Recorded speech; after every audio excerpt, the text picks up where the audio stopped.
Хөрхөн охид trap сонсон trap сонсон trap донсон түүний сонсдог хөгжим дур булаан даадаж дуулан дур булаа мууруулаа.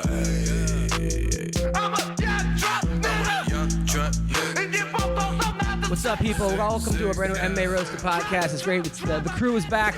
I got Greg Romero-Wilson. That's right. I got Weendawg. What's up, dude? It's going to be a great show. I want to thank our sponsor, Speedweed. Marijuana is legal in California. Okay, so don't leave your house to get it. They're traps. These dispensaries take forever to go there. And then they smoke you out when you're there. Yep. You leave, and then you get a DUI. Cops are waiting down the block to pull you over. Yep. Okay, and then it's $25,000 later. Your insurance went up. Your whole life is ruined. Your girlfriend leaves you. Okay, not good. All right? Go to Speedweed. They get the best THC sex lube, the best marijuana, best edibles, best CBD. Check them out. Go to speedweed.com. Go to @Speedweed, okay? Speedweed.com. And I'll tell you about Sparks Cannabis. It's a vertically integrated, family-owned and operated cannabis company out of California's Central Valley. And they're going to remove the stigma and stereotypes that are associated with cannabis by showing how cannabis fits into the motto, everyone, every day. They got higher quality products, and they strive to provide curated experiences rather than a couch-locked high where you're just like sitting there like, oh, I can't move. No. Their Excite and Exhale product lines do this by focusing on the strains, terpenes, and how they interact to give you that curated experience. They're launching their flower line of premium pre-rolls and flower with pens and cartridges to follow by the end of the year. And you got to try their Sparks pre-rolls with premium 2-to-1 CBD THC flower. Same premium flower with less kick. I've been smoking this Sparks cannabis, and trust me, people, this is the best stuff out there. By far the best stuff out there. And they love the planet, which is why they strive to be as eco-friendly as possible. And they're proud to be one of the first farms to have technologically advanced greenhouses that are completely solar-powered, which helps them reduce their carbon footprint, okay? You got to check it out. Sparks Cannabis. You got to go SparksCannabis.com. On Instagram, they're Sparks Cannabis, and they're great people. They're great marijuana, and you got to check them out. Sparks Cannabis, highly recommend. Thank you, Sparks Cannabis, as well as Bet Online. What's up, people? While baseball season is in full swing, placing a wager on baseball has never been easier with all the best odds at betonline.ag. This week, I am watching the Braves take on the Miami Marlins. But wait, can you believe the NFL preseason's underway too? Huh? How cool. Well, to celebrate another season kickoff, betonline.ag and CLNS Media are giving you a 50% welcome bonus on your first deposit. Head over to betonline.ag or use your mobile device to join it today and use promo code CLNS50 to receive your welcome bonus. Don't sit on the sidelines this football season. No, get into the action with betonline.ag, your online sportsbook experts. Please see BetOnline's general rules for additional terms and conditions.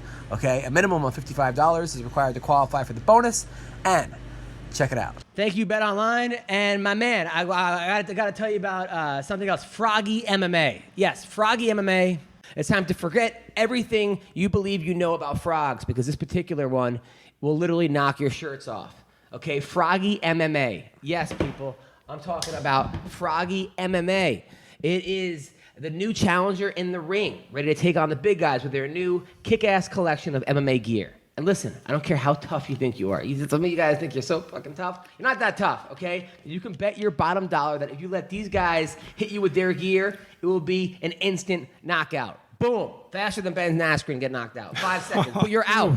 You're out cold. Because their shirts and hoodies are so damn fluffy and comfortable. It will make grown-up men curl in fetal position with a huge grin on their face. I love doing that, especially after sex. Every time I sleep, I end up waking up in a complete fetal position. Really? Like, it's comfortable. It is comfortable. I like it. Yeah. I'm into it. And they're even softer than Bisbing after round 2 against Henderson, okay? These shirts feel so good on your skin, you'll never want to take them off again, unless it's to change into another one, all right? They even got one for my little baby. They gave her a little baby onesie. Nice. It's her favorite thing to wear. Okay, you better get one each day of the week. Otherwise, I can guarantee you become part of your body. You won't be able to take the thing off. Okay, and don't forget your kids are the other half. My wife has a Froggy MMA thing. I have a Froggy MMA. Honestly, she never wears my shirts. She wears a Froggy MMA. Really? Yeah. All right. And I'm telling you, and more than they will love you forever being so considerate. You'll never have to fork out money for marriage or counseling. Nothing. Okay. There's more because this frog isn't in it for the money. They're not. It's for Chris and Joe, the founders of Frog MMA. They're actually amazing people. They came to go see my show in Atlanta like 3 different times. I think it was in Tennessee. They came from Atlanta. Whoa. And they train with Lima, the Lima brothers. Awesome. Yeah, they're really good people, okay? And they've taken themselves into the sport, and they know how frustrating it is to obtain sponsorships, to deal with promotional demands, and they're like, screw that, we're gonna do it because of their love of the game. So support them, okay? They're sponsoring Josh Danger Marer, Chelsea Bandita Brooks, and Hurricane Heather Joe Clark. Yes, Heather. We love Heather, okay? And with your help, they'll be able to soon add more people to fighters to their families. So check them out. Froggy MMA. Froggy MMA. Follow them on Instagram. Follow them on Twitter. Check them out. Froggy MMA. All right. We're going to have a great show today. What's going on? I did a cruise ship last week. And yeah, how was that? I have such a love-hate relationship with those. You know, it's like cruise ships would be great. First of all, where was it from and to? I was just leaving Friday out of Long Beach. Okay, so you didn't have to go to Florida to go to this one. No. It's right out of Long Beach. Yeah, go to Mexico, Ensenadas. Okay, this is an easy cruise. Except that here's the thing, like, so it's supposed to be leave Friday, Saturday's a day at sea, and then Sunday we go to Ensenada. Well, all of a sudden Friday night they make an announcement, which is like, oh no, Saturday night, guys, listen, we have to make an emergency stop in Ensenada because someone needs medical emergency, which basically means like someone might die. Yeah, someone's having a heart attack probably. But good news, we get to spend the whole night in Ensenada. I'm like, well, what kind of uneven fucking announcement is that? Like, someone might die, but party tonight. But hey guys, for the rest of us, the good times keep on rolling. Yeah, it's like, what? Yeah. I even said that from the stage, right? So think about cruises. You have to have, you have to have at least 3 different shows. One 30-minute PG show, right, and 2 30-minute dirty shows. Right. But then you got to do 5 shows total. And you can repeat, but the same people come back. They come back and see you over and over. And they're like, we heard these jokes yesterday, blah, blah, blah. And I tell really short jokes, so it's not like some people tell like these long, elaborate stories, and it's like 2 stories to get 30 minutes. Yeah. Whereas like I tell joke. So fine. So I'm like, all right. So I have like 2.5, basically 3. I basically have a 3rd show, but it's not as good as strong if I repeat. So like I'm kind of in that phase where I have, it's an hour and a half. I have an hour and 45 minutes of material, So I'm on stage, and this guy, like you get some heckles you don't mind. People are like, oh, Jesus, or woo, or wow, or, this guy was just being a dick. Well, like, those aren't really heckles, Yeah. But now you're getting into what is a heck. Yeah. So this guy, I'm in the back, and I do a joke like, I'm all for affirmative action, but I think it should be fair. Like a team with the most white players should win, right? And then someone's like, no, they shouldn't. Like he was answering, and then I was like, the guy was just being a dick, and I couldn't see him. It was a black guy in the back, and the way that the crowd was, you really couldn't see the crowd past the first 2 rows. But I'm like, I couldn't see you, which sounds racist, but like I really couldn't see the guy. Yeah. So I was like, listen, he heckled me again, and then again. And I was like, you know what? If you want to keep going, just leave. It's okay. I get paid either way. And then he just like, whatever though. So then finally I was like, you know what? Why don't you come down? You're such a tough guy. Let's have you in the front seat, and we'll you want to heckle? Heckle me where I can see you. And then he silence. So someone in the crowd's like, come on, you pussy. And then I was like, and it was a girl that said it, right? Of course. I go, wow, Time to stir the pot. So I go, wow, the crowd's calling you a pussy. The whole crowd starts yelling, pussy, pussy, pussy. This is America. This is who we are now. Yeah. Just mobs. And as fast as we can. Mob man, get him. Yeah, I like a nice mob, dude. Oh, my God. Now, luckily, and then there were these 3 guys that I was calling virgins, the whole time. So I was like, wow, this is the most pussy you guys have ever gotten. So it led to that, and the crowd erupted. And then afterwards, the guy leaves, and he's like, yo, that was me talking shit. It was like a short, fat black guy, older, like in his 40s, 50s maybe. Yeah. And he had a whole, like, 8, there was like 7 or 8 older black guys in the back. And the guy, I was like, hey, man. He's like, I'll see you tomorrow night. And I was like, please don't come back if you're going to talk. He's like, nah, I'm coming back, and I'm going to talk. And I'm like, they're going to kick you out. And then they tried to kick him out this time, but he was like, oh, you're going to kick me out because I'm black? They made it... Made it a race thing. A race thing. And then, of course, people, they didn't want to mess with that. They didn't even want to cover that. You don't want to touch it, yeah. So then I go to the nightclub for like 3 seconds because I was up. This is like a 12 o'clock show. Right. And then the guy's friend came up to me and he's like, hey, man, you wouldn't have given him the mic, would have you? I go, no. He goes, well, that's not fair. You had a mic, you don't. I go, yeah, it's a comedy show, and I'm the one being paid to tell jokes. He's not. But I couldn't see him. He's like, oh, all right then. Like, it just kept going, and I was like, man, sometimes I just hate people. Yeah. Sometimes I just... And that's the other thing about a cruise ship. It's this captive environment where you're definitely going to see these people again. Mm-hmm. Yeah. You know? And listen, you're describing him. You could have stopped it short and fat, and I can tell you right now, this guy's the guy that never was. He's the funny one to his friends. They're like, dude, you should have been a comedian kind of guy. And then you're up there being funny, and those guys get so filled with jealousy, you know, that they just act out, you know? And I see it over and over and over again. It's usually guys that are built like me, kind of look like me, you know, short, fat. And you're like, they're the funniest guy at the sales force. Yeah. You know? But now they're sitting there and someone's really, and they just get jealous. And they this get was really jealous. and this was like their half repeat show. So Yeah. I already was like in my head trying to do like right. You're already worried about people going over there. So I'm already working on like a new set, and I haven't done that set in a while. So I'm like, this is what I need. Yeah. And then he was just yelling out things like Donald Trump or R. Kelly, taking out like punchlines from the night before. Like he was yelling, or like bits he wanted. The guy was just a complete ass. Cheers. So that was that. But it was still like. Actually, like I had fun, and I'm getting better at these cruises. I don't think I'm gonna do much more because like the way they do it is you get rated by the guy who's in charge, and then if you like they average your rankings, and the first week back went really bad, so like my rating's screwed because of that. Like even if I get all perfect scores because of and it's some guy that what am I doing this for? You know, it's Well, you're doing it for money. Yeah, of course, but it's the also only reason to do it. But you're also like I'm away from the baby. Yeah. I'm away from the wife, and things in town are going well. Right. So there's really no reason for me to be out on the middle of the ocean. Listen, I've said for years that you say yes to so many things that I can't believe you say yes to. This is like, you know. Now, granted, this is a job and this is money, but I mean, you know, I understand. All comedians develop this thing of say yes to everything. But I stopped though. And it's hard to turn that switch off. No, but at a certain point, you do have to turn that off. When I have the baby, start saying no to some stuff. When you have a baby and a wife, it's just now. Exactly. Now you gotta say no to certain stuff. You can't say yes to everything. And then me and my wife went to go see Bush and Live. Oh my God, I was there. You went to the show? Totally. It was great. Yes. At the Greek. Yes, last night or the night before. Yeah. Last night. Yeah, I didn't know you were there. No, the night before. Yeah. Yeah. Yeah, I was there. You know what it was? Here's the thing. I went to see Live. Yeah. Okay. Now Live, to me that is '90s rock. These guys, I love it. It's so disgustingly '90s. Mm-hmm. The dolphins cry. Ugh. I can't help it. I love it. So. But okay, Our Lady Peace was the opening band. I didn't see them. I didn't either because who gives a fuck about them?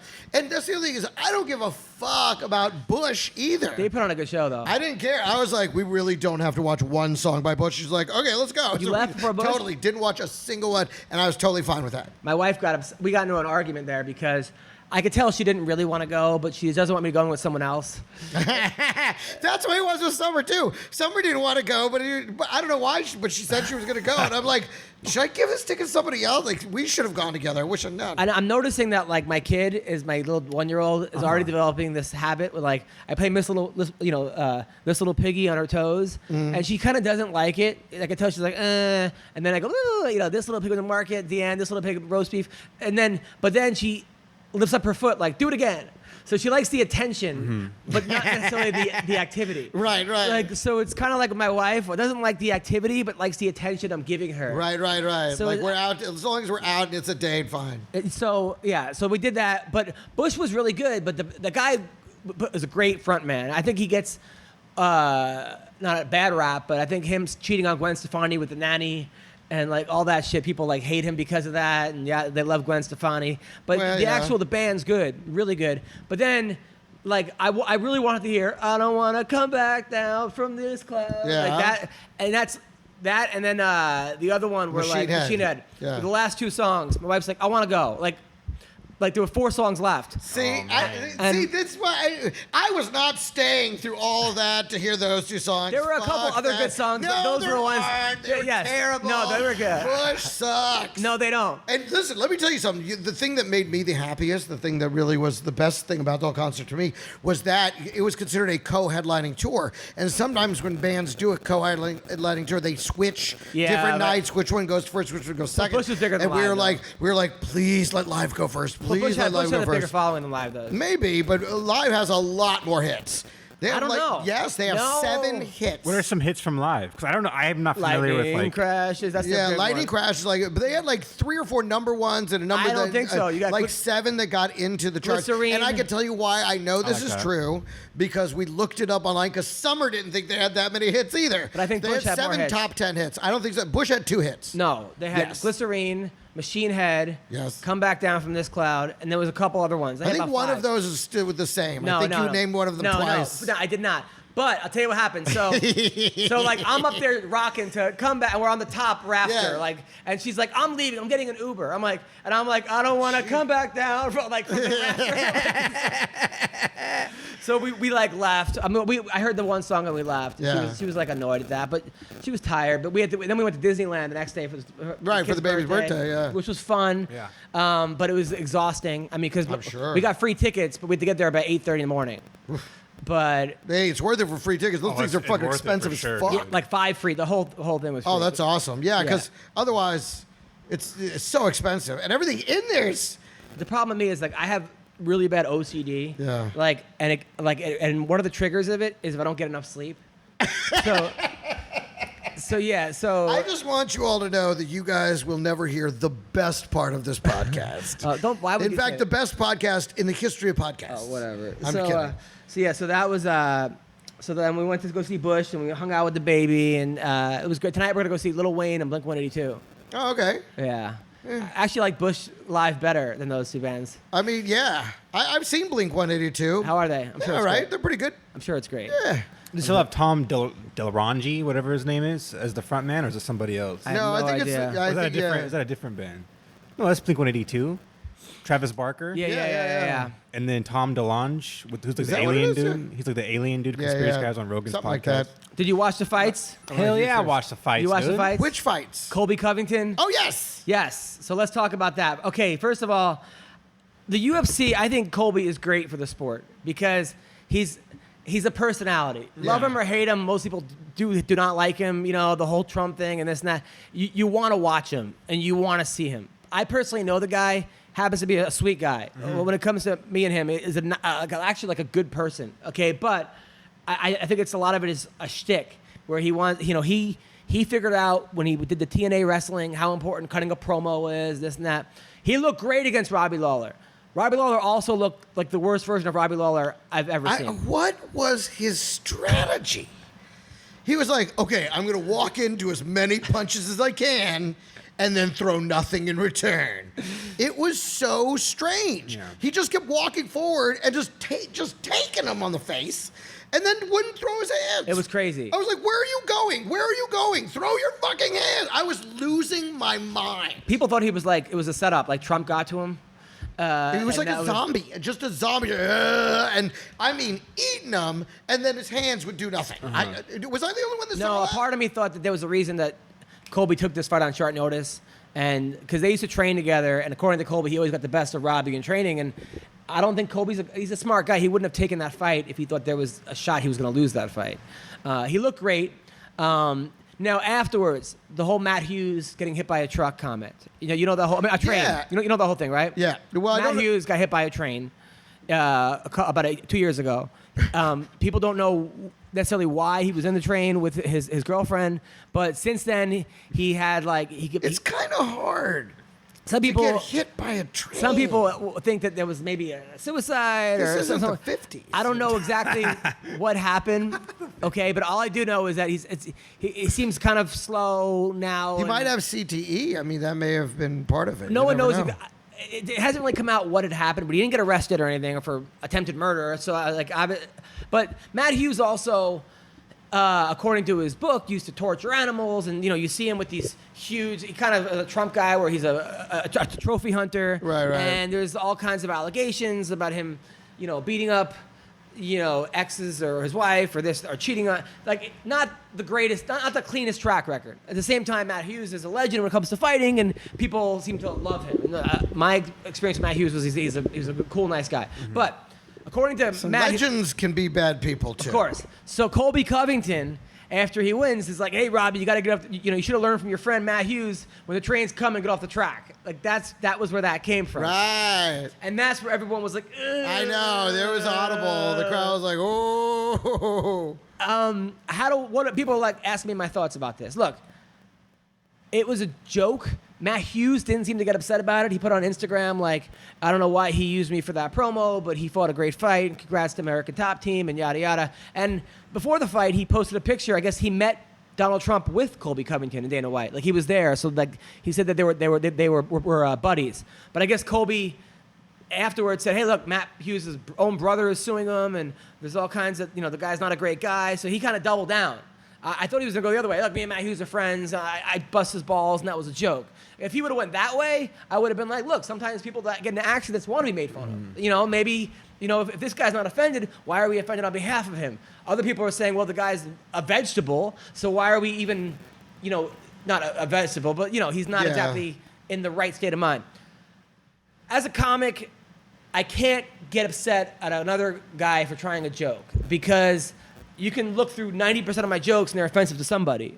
Would I have done that if I was Colby Covington? No, you don't need to do that. You just whooped Robbie Lawler's ass, a legend in the sport. Why did you need to shit on Matt Hughes for? A guy that got hit by a train. And look, what's the point of that? He thought it was funny. The guy was making a joke. Yeah. And the thing is, okay, you don't like the joke. Okay, he had his choice. He had a choice whether or not to apologize for the joke. He chose not to apologize for the joke. Which, to be honest, I wish more comedians would not apologize for their jokes. I hate when comics apologize for jokes. Difference here, obviously, the fact that he's not a comedian. Yeah. He's a fighter. I think the day Colby apologizes, the media is the day he lost against the media, right? Because he's like this unstoppable force. Exactly, that's not who he is. That's like, not. Yeah, exactly. He can't be that guy that likes. He can't be an apologist. No.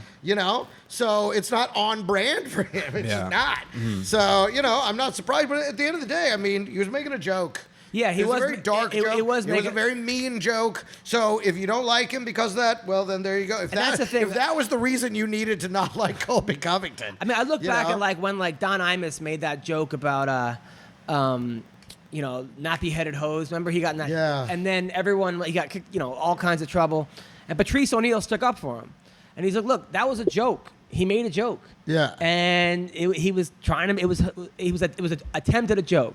And I don't want you guys to get mad at me Patrice was way ahead of his time when it came to this shit because he was always defending comics for people for getting in trouble. Imus not a comic, but for making jokes and then having it go south. And that's the thing when you make a joke. See, but Imus was a shock jock. Yeah. It was also his brand. Right. I don't know. It just when it comes to jokes, you either like it or you don't. What are we gonna do? What right. No, the whole world gonna come crashing down. No, but I have made a joke about a guy. The only way that I would have made that joke about Matt Hughes is if Matt Hughes asked me to make that joke. Hey, but that's the difference. You're not trying to be the bad guy. Yeah. Again, that wrestling thing. He's defining himself as an antagonist, not necessarily a bad guy, but maybe an anti-hero. You know what I mean? And so, But how is it that, Donald Trump Jr., his two sons are there? They're both there, And they get booed out of the stadium, and Trump still might win. What the... Well, because they've gerrymandered the fuck out of it. He already lost. He lost the last time by 3 million votes and still won. No, they should have the popular vote, but still... That's the thing. It should just be a popular vote. But it shouldn't have been that close, though. You're right. It shouldn't have been that close. But also Hillary, and this is all we're going to talk about this, was lazy when it came to campaigning. Totally. Donald Trump... I think she thought she was such a slam dunk. Trump went to every town. And to be clear, I'm one of those people that wasn't thrilled to vote for Hillary. I didn't want Hillary. Me neither. But, my better judgment said we will still be better over the next 4 years, and that's my choice. And I stand by that. I still believe we would have been better. But I understand what people are thinking because, yes, she was She was, the system. She was establishment. But she was also not the establishment. But she was also incredibly lazy. But I'm just saying, if you want something different, but also in those swing states, he went from town to town, and held rallies every night. She skipped a bunch of So, that being said, maybe he would have campaigned differently if it was a popular vote. Because he knew that it was by electoral college, and he went to those swing states. Absolutely. So you can't even. Maybe you can make the argument that Trump would have won the popular vote too. It had it gone by a popular vote. That doesn't translate because the popular vote's popular vote. And he lost by what was it, 3 million? Well, anyway, so Trump looked great. Jim Miller beat Clay Guida. Oh my God, that was just like I'm like, what are we watching here? And Clay had the hair back too. He had the hair back like, I'm back, guys. Yeah, and he said this is only the beginning.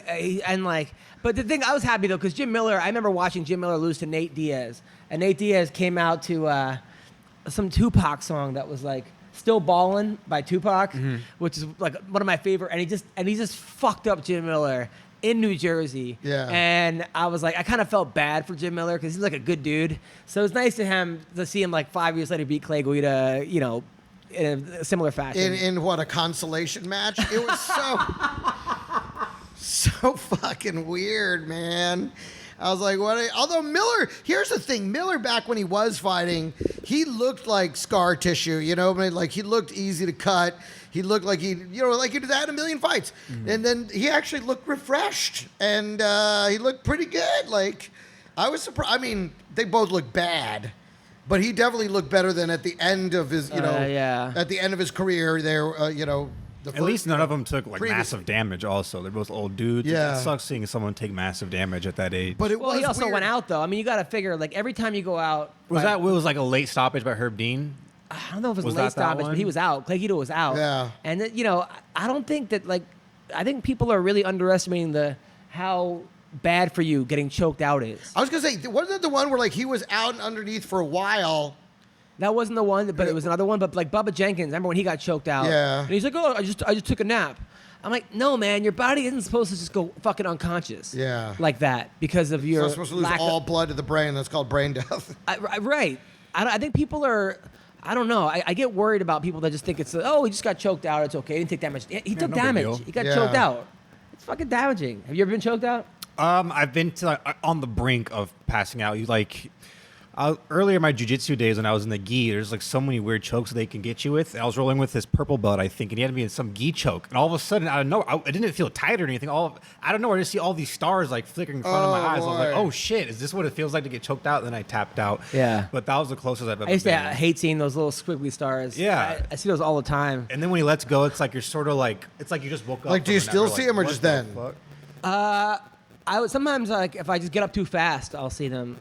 Yeah. Yeah. But I used to see them all the time in wrestling. I would hit my head on the mat and fucking just Yeah, you're seeing stars. Yeah. That's what it's called. Yeah, dude. I remember Chael Sonnen one time at the MMA Awards. We go, somebody punch me so I can see some stars. That was his like.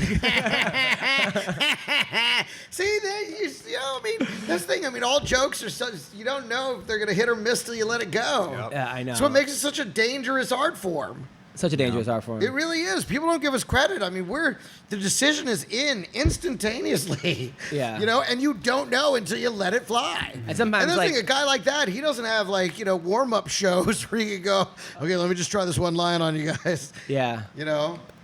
Yeah, I remember I did like a VFW haul in Arizona, and I asked the lady, I'm like, are you married? She said, I have a late husband. And I said, I hope he comes back.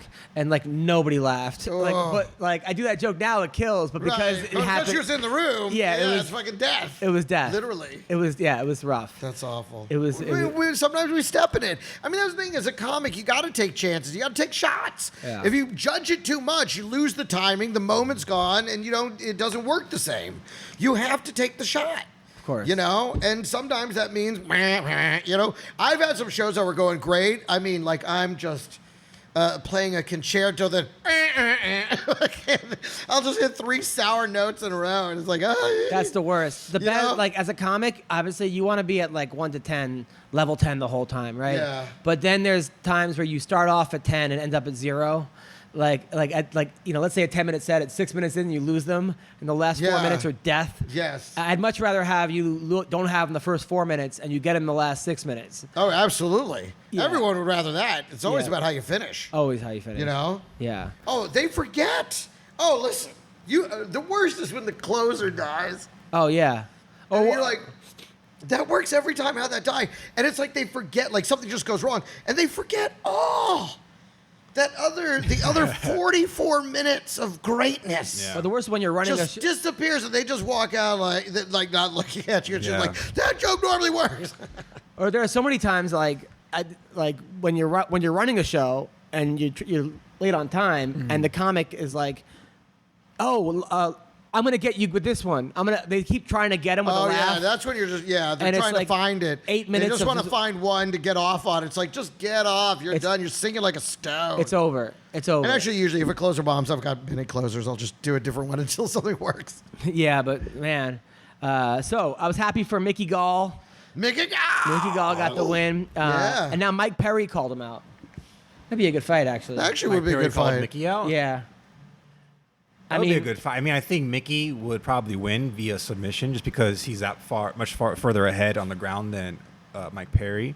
So I don't know. think I it's can an see interesting Perry fight. knocking him out. I can see that But too. Perry, to be but honest. Mickey Gall. Not that Gall's not a tough guy, but Perry's got that thick. If Perry could keep it on his feet, I think Perry wins that fight. Yeah. Oh, yeah. But the thing about Gall is that the times he's lost, he's just been like, he either gassed out against Diego Sanchez, or he kind of got dominated by Damian Brown, or by Randy Brown? By Randy Brown. Yeah.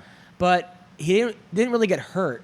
In both those fights, it wasn't like he was like getting rocked. So I don't know. I mean, obviously, if Perry connects, he's gonna hurt you. But I don't know. I kind of like Mickey that, because I think Mickey knows that.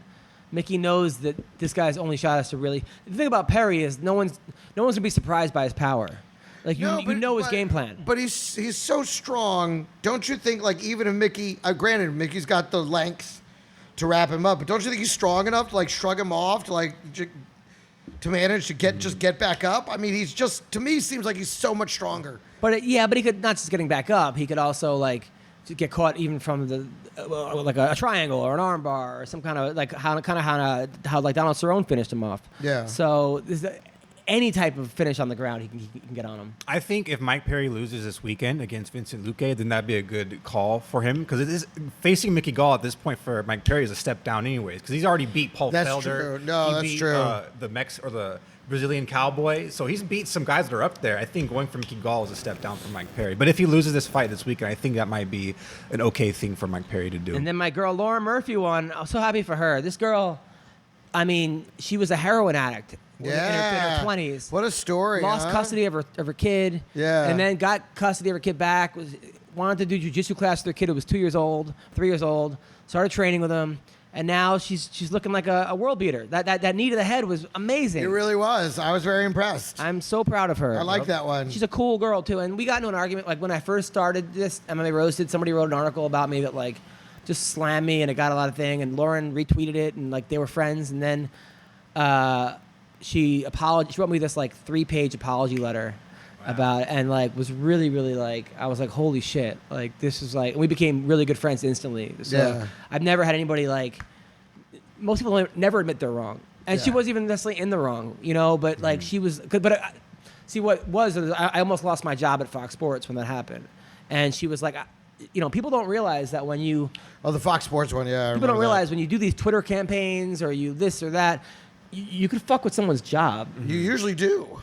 And It almost always results in someone losing their job. And that's, the worst. Because how long it took you to get that job and how much shit you had to fucking thing, and then, like, one person gets offended. Even, like, this Tucker Carlson.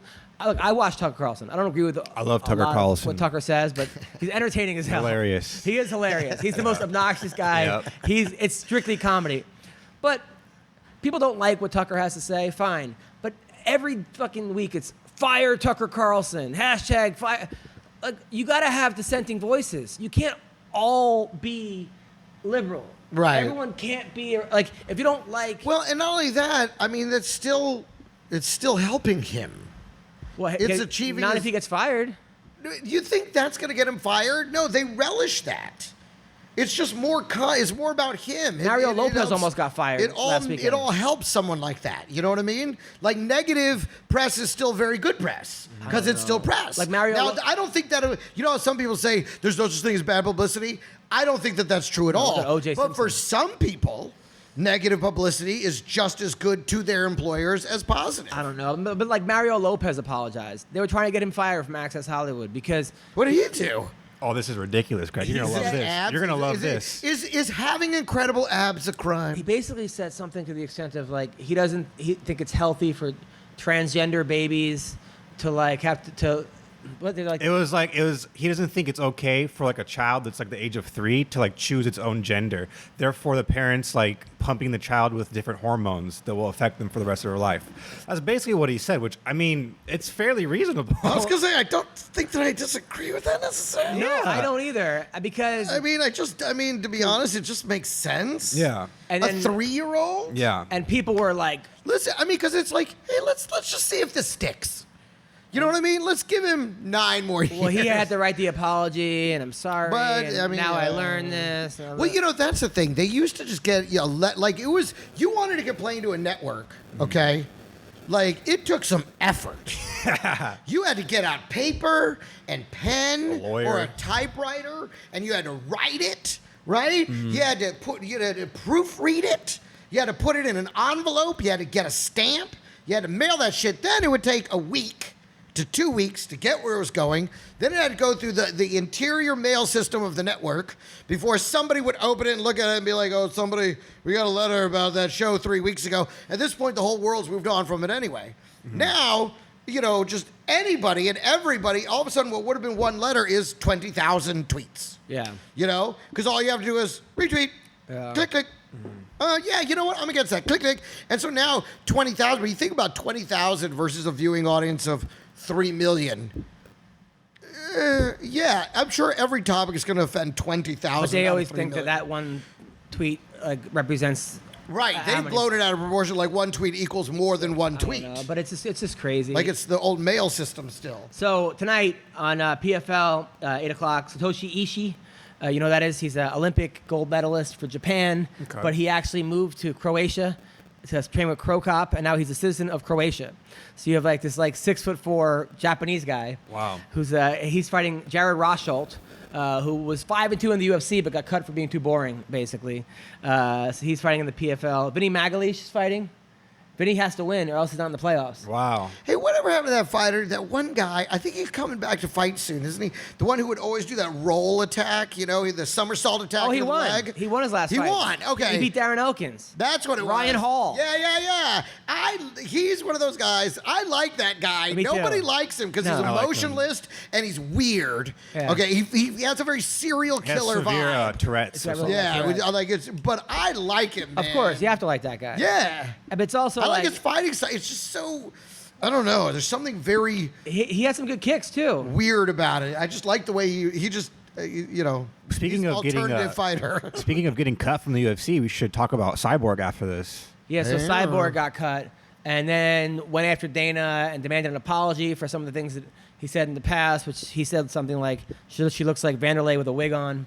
And Which, but it's that funny, was that was true. years ago. That was a long time ago. Again, But I don't totally disagree with it as a joke. It was a joke, right? And so then she left. He's like, we're out of the Cyborg business. well, I think her team made a video of Dana saying that she doesn't want to fight me. I forgot what the video was, but it was they edited it to where it made Dana say something that he didn't really say. Yeah. So I think that had something to do with it, to her getting cut. I'm not sure. I You know, don't it's so funny. There's an old adage: you don't bite the hand that feeds you, Yeah. and you just don't. And I've made this mistake many times. I don't know what it is about us sometimes that we just want to rage against the machine, but it's like if that's the person paying you, you can't attack them and expect them to be like, okay, here's more money. Like, that's just not how giving No, there was people a- money works. like, You there was give there was people money another- who appreciate it. There are enough people who are not giving you money. Yeah. Don't fucking with people that are. Exactly. Go fuck with the people not giving you money. Exactly. There was a guy that in the UFC that weighed in that he did that fake handshake with Dana. Like, and it went like that. You know how you do, like, you put your hand down. Yeah. Psych. And then, of course, he lost. And, like, oh, I wonder why he got cut. Yeah, exactly. Oh, you tried to make your boss look stupid. Meanwhile, what's her name? There's a cute girl that... And I feel like this applies to all jobs. Yeah. there was a cute girl that tried to grab Dana's balls at the weigh-ins one time. Nice. And she didn't get cut for, like, 4 or 5 fights. So you heard him, guys. Grab Dana's ball. I did that one time when I did this gig in Missouri, right? And it wasn't a great gig, but, like, oh, my God. It was right by, like, Mizzou. There was an all-female college right there.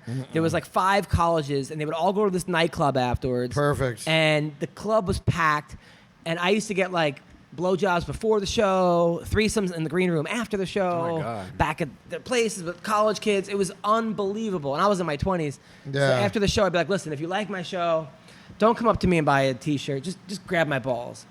And all night long, chicks just grab my balls. It was like... Good for you. Yeah. Well done, sir. You know, one time I don't know. You know, I'm afraid to tell these stories. Tell the story. What happened? What happened? Join the club over here. I'm already fucked from what I've said on this podcast. Oh, that's true. Join So the boat. I'm doing the 420 Comedy Festival in Maui. Right. And it's sponsored by this bikini company. And so they have like 6 bikini girls there modeling their bikinis. Mm-hmm. And and this is when I was doing gonzo comedy. Like, I was always just looking for something wild to do on stage. Yeah. And I don't do that so much anymore. But you never know. Sometimes it gets crazy. But this, so I was like, I was, you know, we were pounding shots and going crazy. And then I'm like, I want to get all the, What did you do? I want to get all the Bikini girls back up here and do a, what was it, like 6, do a 12 titty face slap. And so they all run up on stage, right? And they all line up, and I go, here we go. 12 titty face slap. And I dragged my face across all 12. Did they know you were going to do that? Totally. I told them I was going to do it. Yeah. And then I went, bah, bah, bah, bah, bah, bah, And they were all cool with it? totally. And That's then I was amazing. like, should we go back the other way? And they're like, yeah. And I went back. Bah, bah, bah, bah, bah, bah, bah. Although, what happened was one of the girls, okay, her dad Oh. was the owner of the bikini company. Oh, no. So he wasn't so happy Yeah. with my 12. I remember when Sam Tripoli ate a girl's ass on stage. Yeah. You remember that story? Yeah.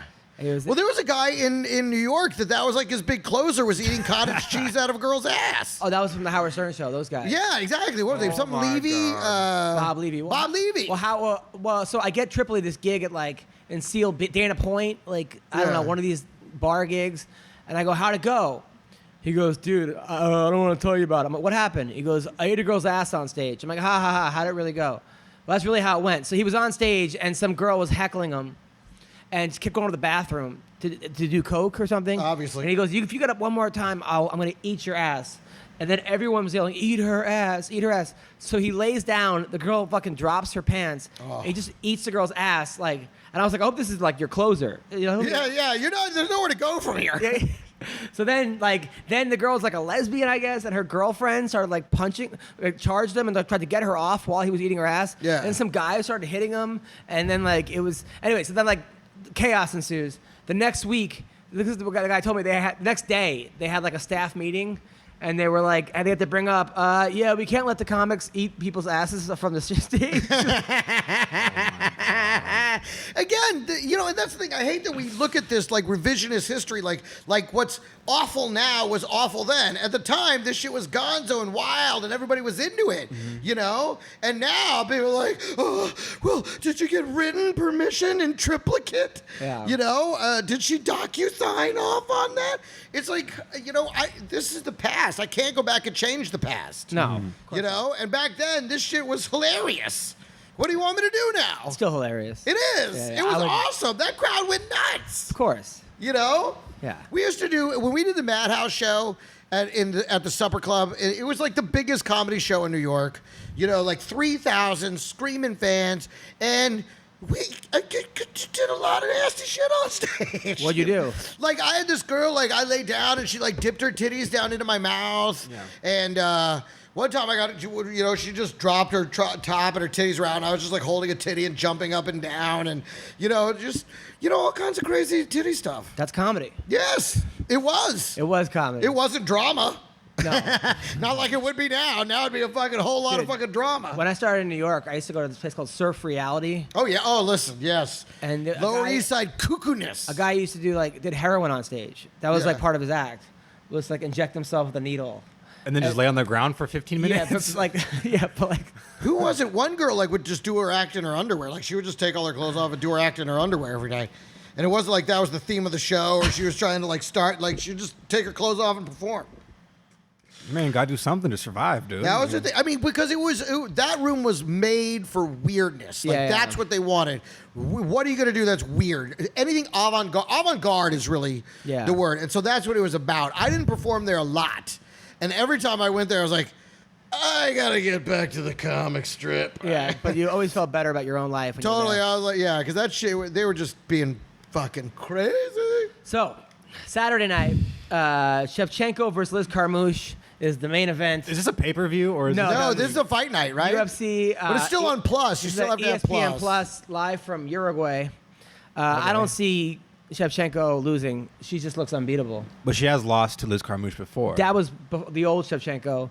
The one that just beat up Jessica I looked pretty damn Yeah. unbeatable. Yeah. But Carmouche, Gorilla, they call her. Yeah. I mean, she's a tough girl, strong Yep. girl, military. I'm gonna say if she bullies her, I mean, I don't know. I got Shevchenko, you. Shevchenko definitely. Yep. And then Mike Perry versus Vicente Luque. What's Vicente Luque? What's his credentials? He's actually very, very good. I forgot his last couple of fights who he fought, but I think he's fairly on a winning streak. I'm not sure. I couldn't. He's like one of those fighters you're familiar with, but you're not really familiar with. You know what I'm saying? He Brown looks like belt, somebody jiu-jitsu. else. Who does he look like? I don't know. I feel like that's not even his picture. That looks like somebody else. There's a different fight. Dude, did I tell you about Bellator? And they weren't even being funny. They put like, how they have like win-loss, like strengths, like on during the fight. They has 14 siblings. That was on the Hey, screen. listen, that means he's a good wrestler. That was on the screen. Yeah. Has 14. Like, is that really like? You're like. I guess he's got nothing else. I mean, has 14 siblings? Yeah. That's crazy. Yeah, it is crazy. I mean, like his parents fucked a lot. That's really what that was crazy. Probably Catholic or Mormon. They just keep running him out. Yeah. I mean, dude, I'm having a party on Saturday for my baby, and like Dean's like we had like 12 kids on the RSVP, but half of them were Dean McDermott's. He's got 6 kids. Okay, he beat Dennis Krantz. He beat Brian Barberena. That was a crazy fight. Like they were just going at it. Oh, Luque? Yeah. That was a great fight. So this should be a good fight because these guys are just going to trade punches. I hope so. But if you just trade punches with, Mike Perry. you're probably going to lose. Yep. yeah. And that's when they run out of recognizable names. Alir Latifi versus Volkan. That's a good ass fight. That's a good fight. I like Latifi. Yeah, I like me Latifi too. too. I mean, That Volkan. guy's fucking. What a chin on that dude. Gilbert Burns, who's a buddy of mine. I don't know the guy fighting Alexei Kuchenko, but he's 20-0. Tisha Torres. We like Tisha Torres. Hey, yeah. She's sweet. She's fighting She the Mariana tornado? Rodriguez. What is she? Yeah, the tiny Tornado. tornado. The tiny tornado. Beautiful girl. Yeah, she is. She's now dating Raquel Pennington. Well, they've been dating for like 5 years. Yeah, but I remember when she was dating guys. Oh, really? Yeah. Oh, my gosh. All I'm saying is somebody hack one of those phones. Really? Let's. So she's fighting Marina Rodriguez from Brazil. They keep putting her against these undefeated girls, who's also 10-0-1. But the fight after that, next Saturday night, I'm going to be in with opening for Russell Peters at the MGM in Maryland. That'll be fun. But it's in LA. This other fight, Cormier versus Stipe. Oh yeah, I'm looking forward to this. I think Stipe is going to win. I do too. It's Stipe's coming back, baby. I think he's coming back. Yes. I think that Cormier surprised him. I think you're exactly right. I think he underestimated him. He didn't realize how hard this guy could hit. Yeah. And I think it's going to be a different Cormier this fight. And I think different Stipe this fight. he just felt his size advantage was going to be enough. Yeah. Like he won't be able to get me to the ground, and he got him to the ground. Well, he knocked him to the ground. Yeah. I mean, yeah. But I mean, it was just like I don't think he was. I think he just was going to be able to overpower him, and he couldn't do it. Well, now he's going to use his distance, I think, and just use his jab. And I think Cormier, obviously amazing, but he really shouldn't be a heavyweight. You know, I mean, he's not Exactly. like I'm way taller than him. I'm like 180, and I'm way bigger than him. I think if you're consistently winning in no matter what weight class it is, I think you deserve to be in that weight class. But I do understand that in most fights he's going to go against in heavyweight, he has a major disadvantage, of course, because of his height. Just like Frankie Edgar has a major disadvantage in 145. He's dropping to 135. Yeah, which I think is fairly okay thing for him. But is that weight cut going to be tough? What do you think? I don't know. Edgar, I don't think so. No? I just worry that like he's just older. He's on like the. Yeah, it's awfully late in the game to start fucking with your weight, cutting that much weight. Yeah. But at the same time, he didn't look bad against Holloway. He just didn't look great. You know, and maybe he'll look better at one. Holloway just looked like a better version of him. But I mean, but he's probably one fight away from getting a title fight at 135. Mm-hmm. I mean, he just had a title fight at 145. So why would he not fight Cejudo? That's probably one of the only fights I'd want to see Cejudo. I was going to say, I would love to see that fight. Yeah. I think right. As long as he doesn't get clipped. I just worry that he drains himself to get to 35, and then the water is out of him, and then he gets rocked, and it's like, ugh. I mean, when has that ever really worked for a guy that late in the career to drop a weight class? It really hasn't. You normally go up a weight class. I can't think of anyone who went down later. You just decided to go up to your walking around weight. Yeah. You're like, all these weight cuts, fuck this shit. This is for young dudes. Yeah. But, I mean, Frankie knows what he's doing. Yeah, and listen, if anybody could do it, it's Frankie. I don't doubt, if he says he's going to do it, I don't doubt him 1 second ever. Nate Diaz versus Anthony Pettis. That's fun. Also on that card. That's a good card. Ooh, this one's tough. Nate's taking a long time off. And that one's here in town? It's in L.A. I may have to try and go see it. In Anaheim. The Forum? Anaheim, Wait, yeah. No, in Anaheim at, I don't know, the Anaheim Spectrum or whatever it is. I don't know what stadium's on there. I think it's the same It's place. the Honda Center, isn't it? Yeah. Is that where we saw Bellator? I think so. Yeah. I think Anthony On your Pettis. phone, when we saw Bellator on your phone, right out there? No, it was the other one where I took you to the one in Vegas where you saw Khabib. Yeah, that was a pretty good one. Or when I took you to Invicta. Yeah. Or when I took you the other time. No one keeps score better. Okay, so Than Adam. Yes. I think Pettis is going to win this fight. I think he's going to just tag Nate up with leg kicks a lot, and that's going to play a major role in this fight. But if it goes to the ground, it's hard to say who's a better grappler because they're both great at jiu-jitsu. Well, I think Diaz is a better grappler. Really? So then I would say it's very, very tough. But if Anthony Pettis is an underdog, I would say put some money on Anthony Pettis if he's an underdog. Pettis looked great against Wonder Boy, or did he? Or did he just catch him with a punch? The Superman punch off the cage. So it's hard to say because It's pretty exciting. It was awesome, but he was kind of losing that fighter. He wasn't like he just dominated Wonder Boy. Mm-hmm. I mean, he caught him. He caught him good. Yeah. And how much time has Nate Diaz taken off? A lot of time. I think he got married, right? Is he married? Or Nick got married? I'm not sure. One of them got married, but Nick's at the club every night, according to his Instagram. Paulo Costa versus Yoel Romero. Dude. Wait a minute. Who would you go with in the Diaz fight? I'm going with Nate. I am too. I mean, just because I can't not. Oh, I have Pettis in that fight. I mean, I want Nate to win, but I think Pettis. You think Pettis beats him? Yeah. Okay. I'm not sure how. I think it goes to a decision. And he wins via decision. I think it goes to a decision too, but I think Nate beats him up pretty good. It's exciting. That's why it's a great fight. Totally. It's good. That's a good fight. Yeah. That's a good card. That's why I'm like, man, This is like go to this one. This is the first card in a very long time that's actually sort of worth paying $60 for. Yeah. Well, really? I mean, Paulo Costa versus Yoel Romero. That's fucking intense, dude. Costa's undefeated. Looks like a maniac. The guy looks like both these guys look like they were born in labs. Like these are guys that like when you watch those science fiction thing, we've got the perfect specimen and he comes out. Yeah. That's Yoel Romero. It's just Yoel Romero's got to be like 85 years old right now. So that's on the 17th then. Yes, 16th I believe. 16th. 16th or 17th? 17th. You're right. 17th. 17th. Ooh. What? Where are Oh, you? I'm in town. Huh? Yeah. If I was in town, I would take you. I think You Yoel know probably what? wins. Just because you can't go. What was that? I think Yoel probably wins that fight. I heard tickets are so expensive right now for that. Yeah. Well, I can see why. That's a great fucking card. I think Yoel wins that too. Also on that Is fight. this pay-per-view? Yes. So Of course. Sodiq Yusuf, he's the guy that has like 15 brothers and sisters, or even more. He's a polyamorous. Sadiq? Yeah, he's Is he from Nigeria too? Yes, One of those he's from guys? that, Oh, yeah, and he's a really great good. guy, and he's awesome. He's fighting Gabriel Benitez, Derek Brunson versus Ian Heinisch. This guy, Ian Heinisch, was a guy. Let me tell you about this guy's backstory. He was a state champ of Colorado. He was dealing ecstasy. He got busted for dealing like pounds and pounds of ecstasy. He goes to Europe to like flee. Then Never a good idea. He ends up in Europe, partying all the time, being homeless, living on the beach. Links up with this couple takes him in from Colombia, this family. Oh, nice family. Then they're like even bigger drug lords. They have him smuggling cocaine in balloons up his ass. So dangerous. From Colombia and back, right? Europe to Colombia. Then I'll never do that again. Then he gets busted. He gets busted, ends up going to Canary Prison, where he's captain of the Canary Prison wrestling team. I know they have wrestling teams in fucking jail. You gotta do something to kill the day. He says jails are way much more better in Europe because they actually try to reform you.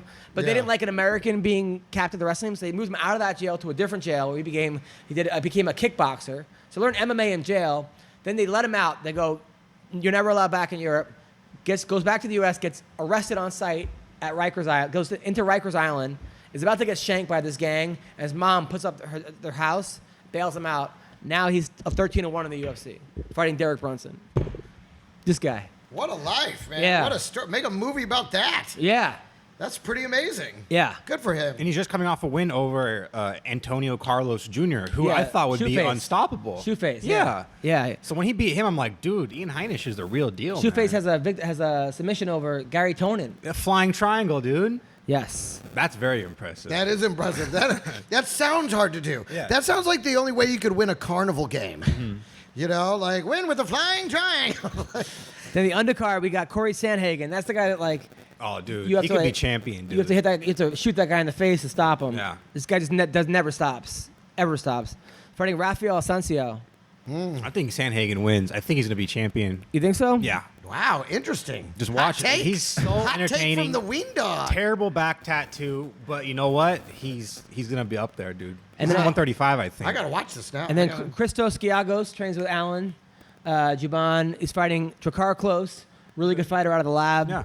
Good guy. Brandon Davis, another good fighter. He's fighting Kwang Ho Kang.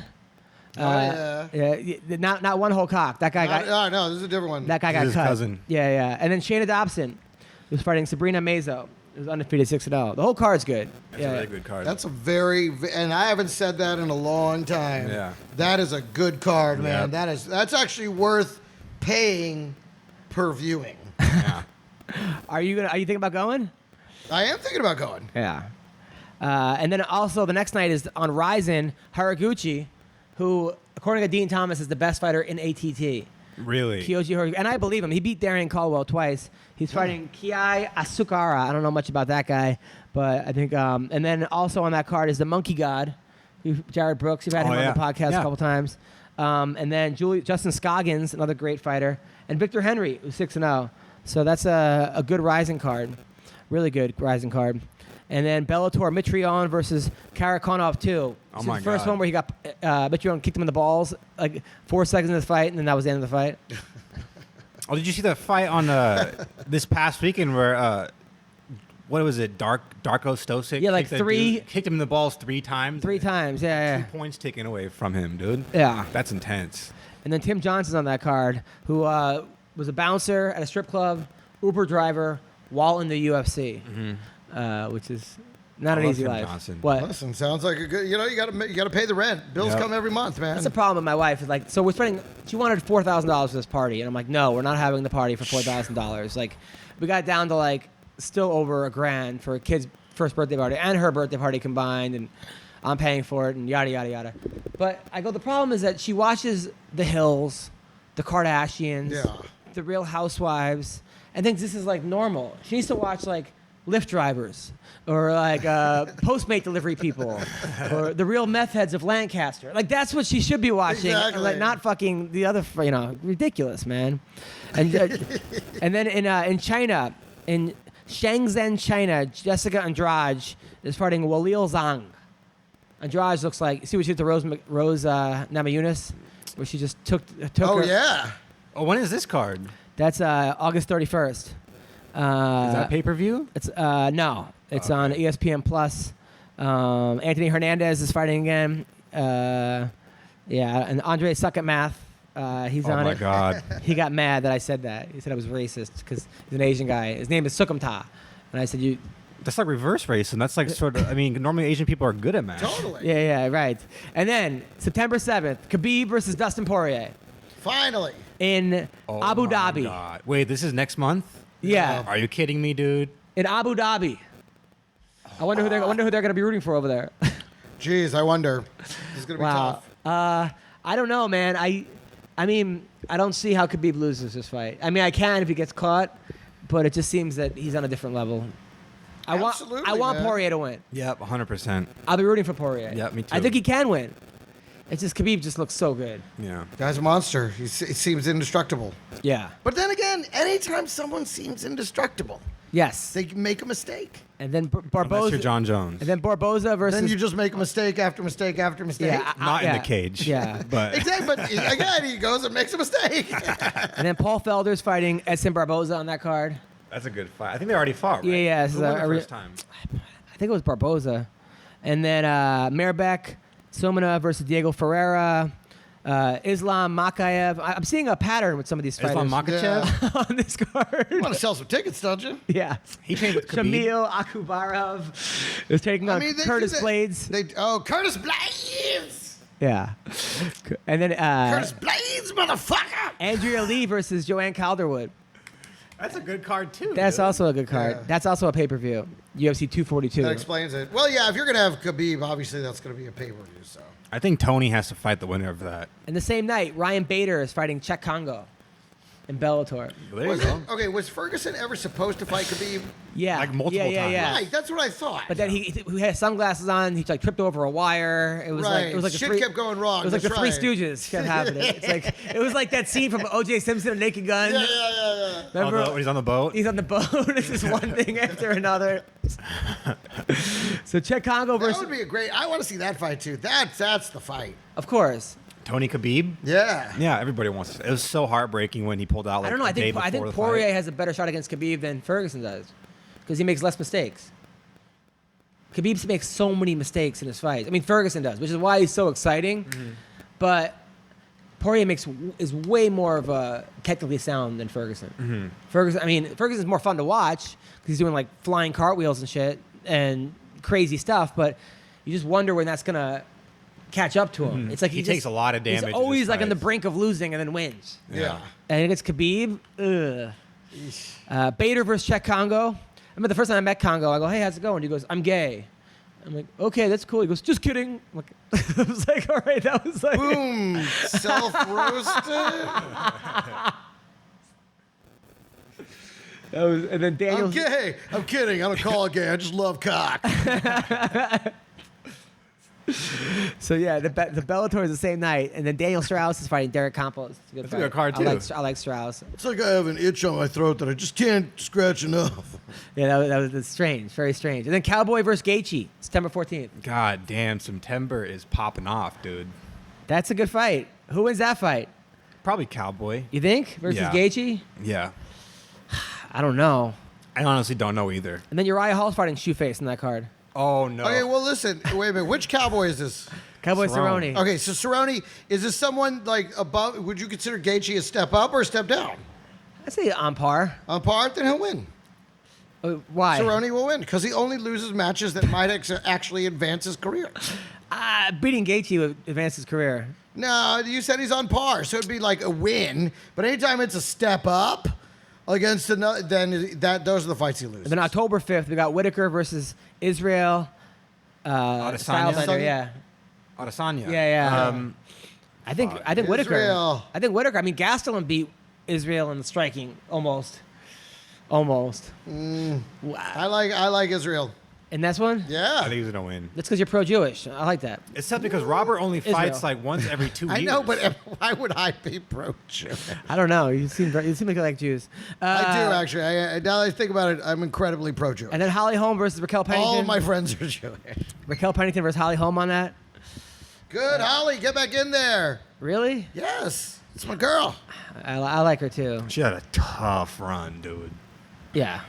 What did she How do you fight? think she'll do against Pennington? I mean, I think she's definitely got a puncher's chance in that one. I think she probably beats Pennington. Yeah. But I'm just saying, like, since she won the belt and then lost, ever since then, it's been like she's won like one fight against Betch Carrera, right? Yeah, she has not. And been then that everything else has been losses, I think. Yeah, but it's all been against like the top. good. It's all She been. beat It's Megan all been. Anderson, It's I all been think. title fights. Yeah, like it's always somebody that's absolutely amazing. I've never seen a Because they made fighter her with so fight many title Cyborg. fights.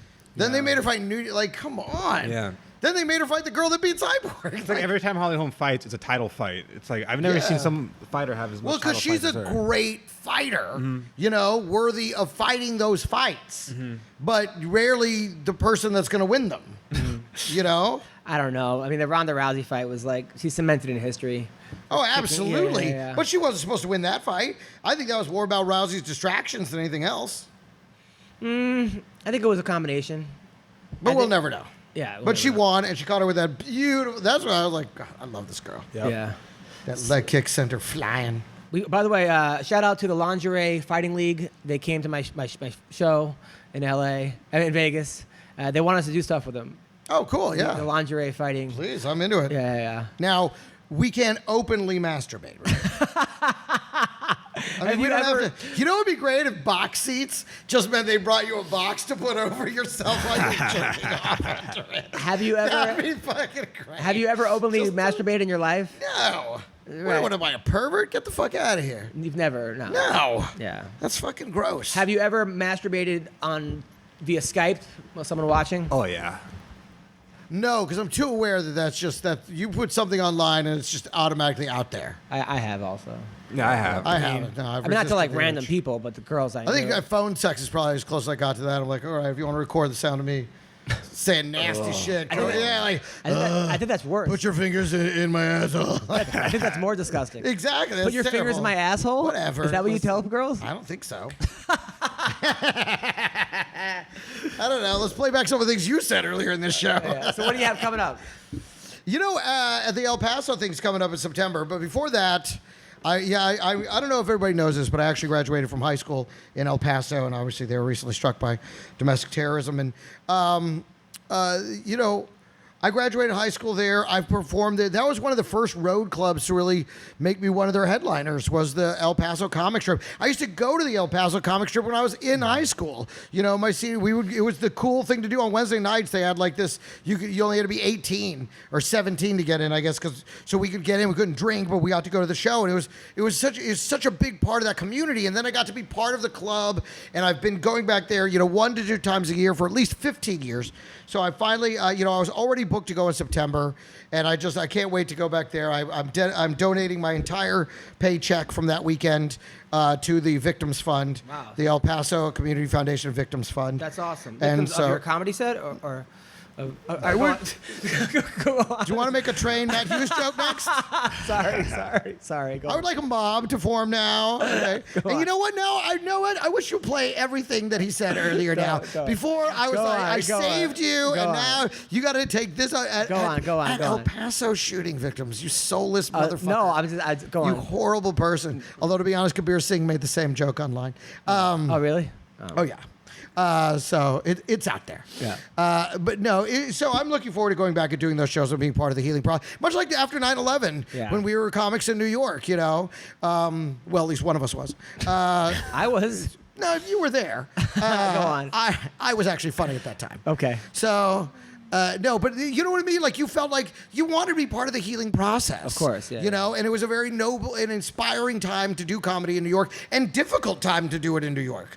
You know, people were like, you know, they were hardened. They were on the defensive. It was a very tough thing to do, but we did it. Yeah. You know, and I feel the same way now. I want to be part of that healing process, so I'm looking forward to doing that. And then, obviously, you know, hopefully it'll be an amazing time. And then also in Irving, Texas, Dallas, Texas, I'll be doing 2 shows. I'll be Irving Laughs by the Lake and on August 23rd, and then August 24th I'll be doing a show for a friend of mine. He's got a restaurant. He's been wanting me to come do a show there forever. I'm like, all right, I'm already in town. Let me do this for you. It sounds so I'll great. be doing that. It's called Dee Dee's Downtown in Frisco. So that'll be on Saturday night. Both of those shows are free, by the way. So come on out. And Joe, what do you got? My new podcast called Creepy Town is now available on SoundCloud, ladies and gentlemen. It's just like the Paranormal Hour, but it's on its own feed. And also, I want everybody to go follow the Creepy Town podcast Instagram account. I post like creepy historical photos on there. It's at Creepytown Podcast. Go give me a follow, and I appreciate it. It'll be on iTunes and Stitch and everything within a few days. That process takes a while, and that's it, dude. Love it. Make sure you check out Daddy Issues. We did a new one. We had Denise Richards on last week. Nice. She was awesome. God, I've been in love with her for so long. Dude, she's got the most beautiful eyes. Yes, they sparkle. She's unreal. And so check out Daddy Issues with me, Dean McDermott, and Nikki Paris. And then I am going to be opening for Russell. I'm at the Laugh Factory in Hollywood Friday night at midnight. The Ha Ha before that at 8:30 and also at 10:30.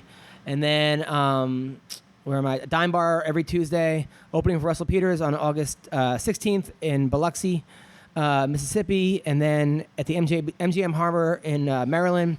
Looney Bin in Little Rock, August 21st to 24th. Tommy T's in Rancho Cordova, August 30th and 31st. And then the Comic Strip in Edmonton, September 4th to the 8th. And the House of Comedy, September 18th to 22nd in Phoenix. So thank you guys so much. You guys are the best, and take care. Түүний сонсдог хөгжим дур булаа. Даадаш дуулан дур булаа мууруулаа.